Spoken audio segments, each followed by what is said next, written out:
we're going to compare Captain Nemo from the Jules Verne novel 20,000 Leagues Under the Sea to the void in Genesis 1.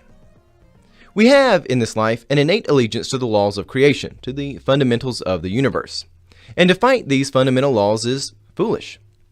There's an idea in our modern world that having a free spirit and pursuing one's own will without consideration of a higher will bring one to liberty. That if one can just shirk all rules of civilization, that one can find freedom. Furthermore, this idea thinks that if people can bear false witness about creation and pursue their own desires and perhaps even their own persuasions, trying to redesign their person or reconstructing the world around us, of course, after deconstructing it, that one can design the world to their own bidding, and that this will ultimately bring them fulfillment and liberty.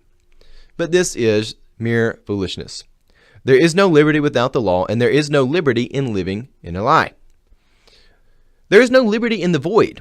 When we go back to Genesis 1, there is this void, which is absence. It's no matter. It's absence of substance. There is no purpose. There's no meaning. There is no good. It is a void. It is a emptiness. And today we're going to discuss this void by comparing it to Captain Nemo, the submarine captain in the Jules Verne novel 20,000 Leagues Under the Sea. And of course, Captain Nemo is the captain of the Nautilus, and that is the name of the submarine boat. And if you haven't read 20,000 Leagues Under the Sea, it is a beautiful work. It remarkably is one of the most theological things I think I've encountered that I don't think was intending to be theological. It's almost spooky that I picked up this book right as we were reading through Genesis and studying it together as a church, and even with those of you online, because there are so many parallels between the void and the desired life that Captain Nemo wants to live. One of the themes in the novel is that Captain Nemo, he has thrown away all allegiance to the terrestrial world.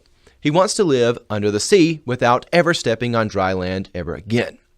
Now, the book follows the story of the main character, who is a professor, Professor Aronnax, and his assistant, Conseil.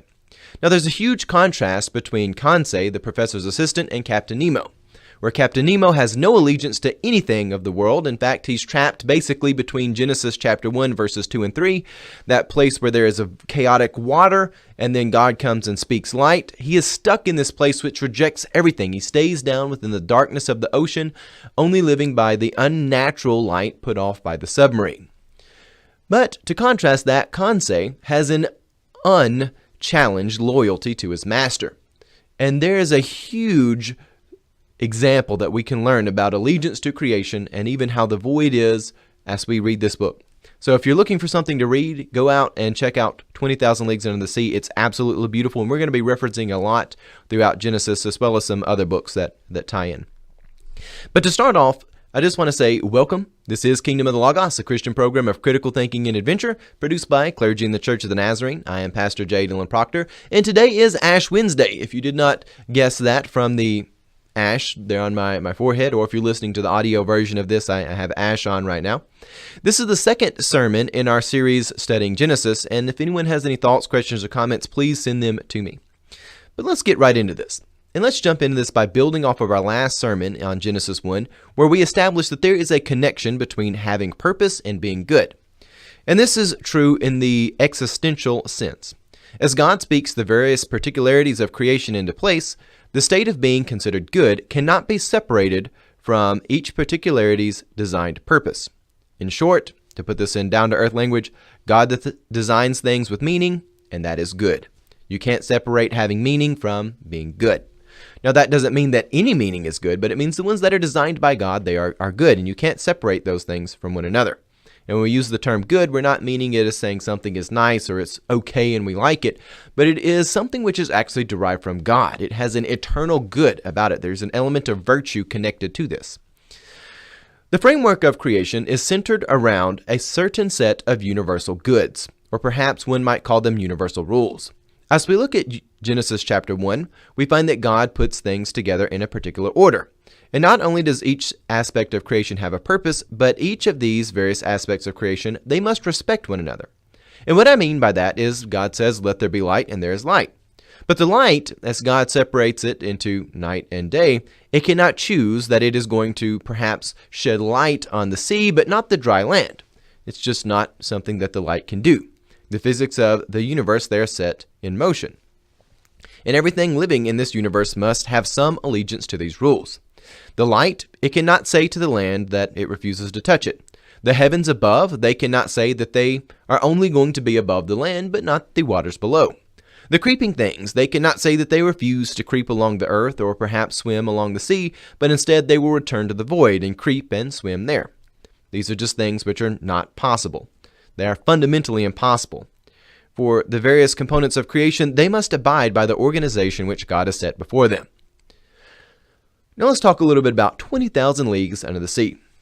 Recently I've been reading this novel, and it's an absolutely fascinating book. As I come back to some of these classics of literature, I am actually quite ashamed and heartbroken because our modern culture is not producing anything anywhere near the magnitude of many of the great artists that have come before us. You go back and you read things like the Jules Verne novels or perhaps the Agatha Christie mysteries, and you find that these people are more than capable of creating fascinating worlds. They are some of the most theological texts, even without intending to be so. We've come to a culture which is so devolved and lost the premises of Christianity. It's so moved away from the Judeo-Christian values that even the side byproducts of culture are just, well, they're not very good. But you go back to things like Jules Verne and you find what is almost providential in its ability to teach you about the void. So as we're studying Genesis, I highly recommend that you pick up this book, get the audiobook version of it. As it is now, I think you can actually find the audiobook on YouTube in a couple of different formats. So there's a lot of ways you can get this. It's free on Amazon. Go out there, pick up this book and read it. It's absolutely fantastic. And if you're not familiar with the book 20,000 Leagues Under the Sea by Jules Verne, it is the story of a professor and his assistant who are trapped in a 19th century submarine with the ever-puzzling Captain Nemo. Now, of course, in the 19th century, submarines weren't really a thing. And when this novel was produced, well, submarines really were not a thing at all. So just keep that in mind. Even though it doesn't really change the story or not, the story could still take place in the modern world and have the exact same impact. Because it has this guy in there, Captain Nemo. And he himself, he's somewhere between being a hero and a monster. And quite clearly, with the imagery that's found within the book, he is somewhere between being a monster and a hero. But nonetheless, he is a man who has rejected his allegiance to the world. In a sense, he is a man trapped between verses 2 and 3 of Genesis 1. And if we go back and reread these verses in Genesis 1, verse 2 reads as follows. The earth was a form and void. The earth was without form and void, and the darkness was over the face of the deep. And the Spirit of God was hovering over the face of the waters. In Genesis 2, you get a void. There's nothing there. There's no land. There's no light. There's no creeping things. It's sort of this chaotic void. But in verse 3, God said, "Let there be light," and there was light. Now, one can argue that Captain Nemo has gone back somewhere close to this void. He's not quite there. There are still creeping things, and there are still creatures of the sea, and there is still the occasional sunlight which peeks through when one is at the surface. But he has gone all the way down the path of rejecting life as intended. He is a man who has rejected the terrestrial lifestyle. And by that I mean he is not living on dry land, but instead under the water. He has rejected existence on land. He has broken the natural allegiance that all mankind has to the world. He has managed to work himself into the void. Moreover, he thinks that this is where liberty is found. Quite literally, he refuses to set foot on dry land and even tells those aboard a ship that this is where one finds liberty. They are not imprisoned by anything other than the circumstances of being on a submarine, but they are free. They have an endless journey that they can go on. He even has constructed coal mines and graveyards beneath the sea so that he may never have to encounter the terrestrial world again. Nemo fancies himself that he is of the utmost liberty, that in breaking allegiance from the terrestrial world, he has to answer to no one. Quite literally, he alone can investigate the waters, and he takes place with his life down on the submarine world. Now, many people in our modern world, they would say that this is liberty. You're free of all laws of any nation. You don't have to worry about modern economies. You don't have to worry about dealing with other people. You have ultimate liberty. Many people in our world, they think that if they can rid themselves of their surrounding circumstances, that they will be free. And naturally, there is some truth to this, such as the instance where one is actually being imprisoned against their will for unjust reasons. However, there are times when we are confined by our circumstances for very just and very appropriate reasons. Sometimes we are confined by our circumstances just because it is so, We are brought into this world without ever being asked for consent to join. And that's just fundamentally true. Even the various aspects of creation in Genesis 1, they are brought in without ever God asking their consent. We are forced to have an allegiance to this world simply because it is so. The question is, we ultimately are given a choice where whether or not we will have allegiance to the one who created the world. Will we have allegiance to its creator and thus partake in the liberty of existing in God's creation as God intended for us to? In 20,000 Leagues Under the Sea, the main character is Professor Aronnax, and he enters Captain Nemo's submarine boat, the Nautilus, quite by unexpected circumstances. In fact, he doesn't even realize he's about to be in a submarine. He thinks he is on a ship out to fight a giant Nautilus when he is knocked overboard and finds himself stranded in the sea. Once he finds himself a prisoner on the Nautilus, he considers himself a prisoner. But Captain Nemo, the captain of this submarine boat, tries to convince him, along with the others, that they are not prisoners. In fact, he tries to convince them that they are, in fact, free, so long as they just agree to being under Captain Nemo's command. It's interesting, the things which always try to trick us into a new liberty always want us to submit to them, but that's another point we'll get to later. Over time, Professor Aronnax comes to enjoy life on the submarine. It has a wonderful library, a museum with the finest art, and it has the ability to go on fantastic underwater adventures. The Nautilus, it is, in a sort, a paradise. There is a really strong case to be made that this is liberty. One is free from all the sufferings of the world, and they do get to see beautiful things that no other man has seen before. They get to go to unnatural places. And when this novel was put out, submarines of this sort did not exist. The dive suits, as described in this book, they did not exist yet. And it would have been an ultimate fantasy. But even for those of us living in a world where we do have more complex dive suits, we do have submarines of this magnitude, it still seems like a fantasy to have your own private submarine to just slip around the world and investigate things by your own desire. It is a paradise. But at the same time, it is very obviously a prison. Those stranded on the Nautilus, they realize at first that they are prisoners, but as time goes on, the main character, Professor Aronnax, he starts to consider that he kind of enjoys his time on the Nautilus. And even for the reader, as you spend time in this, you start to realize that it's actually kind of fun being here. But at the same time, you realize you must eventually put the book down and you must eventually escape from the Nautilus. Just as Professor Aronnax, if he ever wants to truly find liberty, he must leave. As we study Genesis, one of the themes we're going to find is that there is a temptation to curse God and die. In fact, it's a very old temptation. We find it in the book of Job, but we also find it here in Genesis. The crafty serpent, it wants people to curse God and die. And after a while, we will iterate this point with great precision. But for now, let us consider how we are tempted to live in the void. And that is a mechanism where we go to curse God and die. It is a place where we curse God in entering the void, and also we end up dying in a place without meaning when we go there. Living in the void, the temptation of going to the void, it is a very dangerous trick.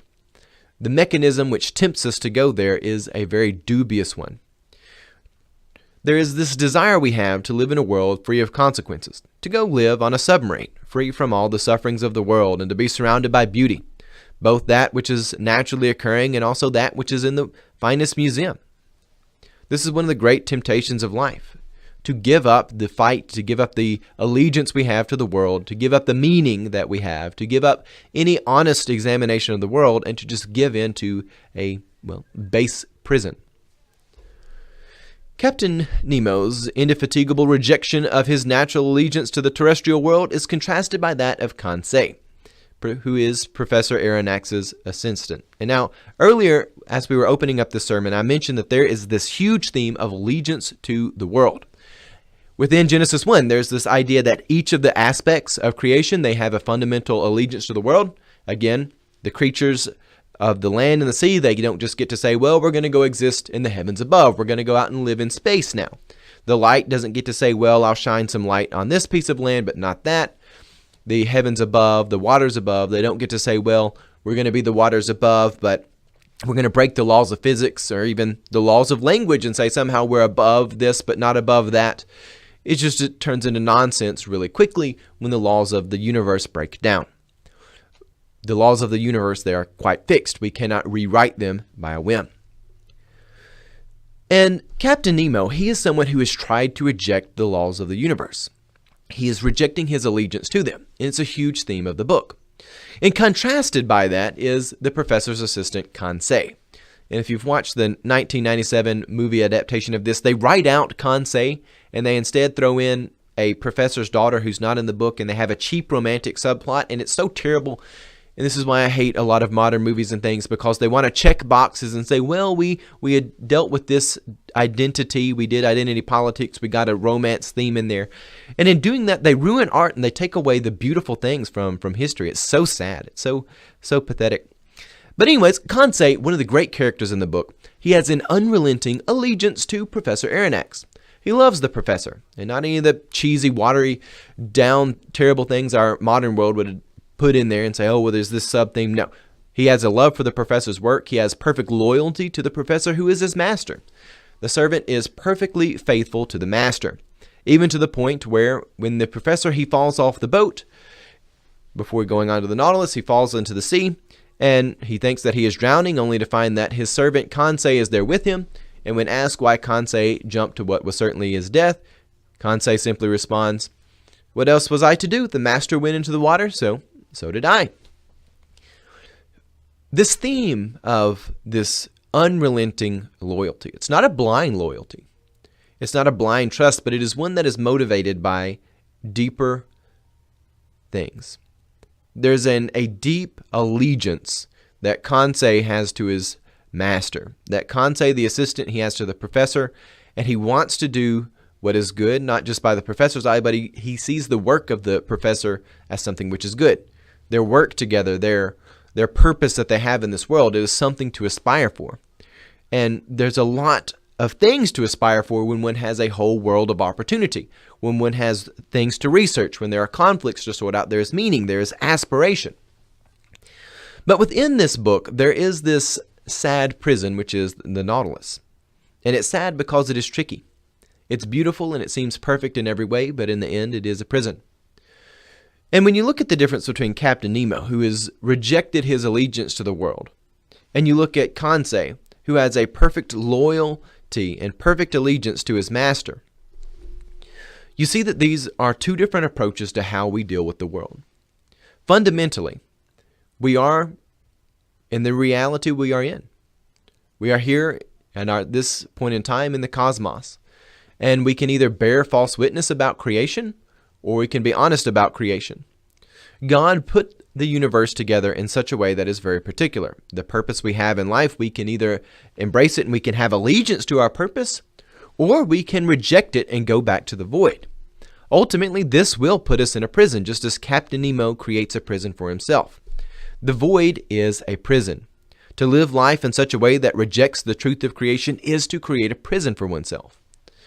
And as one reads 20,000 Leagues Under the Sea, one is placed in this position where you got to ask yourself, do I want to just give in to a prison? Do I want to give up my liberties to be surrounded by beauty that ultimately is probably going to get boring, that is probably not going to keep us satisfied because it's so overwhelming?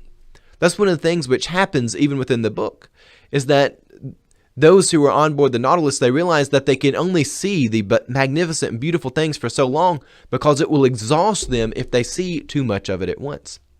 Because that really is what the ultimate life of hedonism is. It is unfulfilling. There's nothing there. It's an ultimate trap. It's a prison. This is what anarchy is. This is what the void is. They are ultimate prisons. There is no liberty without being honest about creation. We must be an honest witness to the world around us, and we must be an honest witness to the purpose which God has for us in our lives. The various aspects of creation have a purpose, and when we reject God's purpose and enter into the void, we do not find liberty, but instead find an unending trap which we cannot escape. We cannot fight the laws of the universe forever. Today is Ash Wednesday, and we're going to shift gears just for a few moments here before we close, and I want to talk to people a little bit about Ash Wednesday.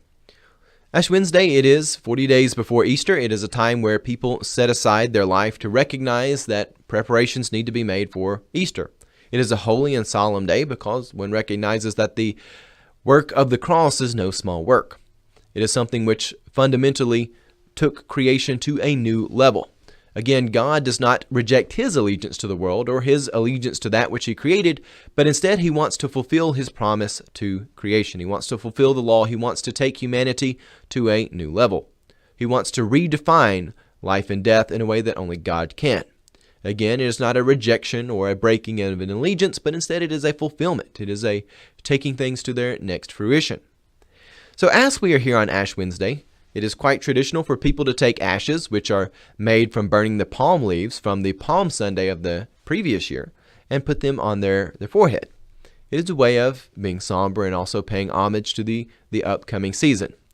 It is also traditional that people give up something throughout the duration of Lent, and I encourage people to do that. One of the things that I've seen suggested this year that are quite good to give up are your early morning social media feed or news or things like that. For my personal recommendation, as we go into the season of Lent, I really would recommend that people give up a lot of the modern just tropes of boring civilization that we're plagued by. The world around us wants to make everything political. It wants to inject identity politics and all this stuff into it, and it's just garbage. I would highly recommend that for the season of Lent, to give up a lot of the low-quality modern culture and go back to the classics. Go back and find a classic piece of literature. Spend time looking at something from our history. Go back to church history and spend time learning about the people who come before us. Pick up a book like 20,000 Leagues Under the Sea. Pick up something like Teresa de Lisieux's A Story of a Soul. Pick up a book like that and not only increase your intellect, but come closer to God and learning the beautiful things which have been done by God's people. Well, that being said, I hope that you do have a good Lent, and we will be back to talk about Genesis more in the future. And with that, God love you, and have a blessed day.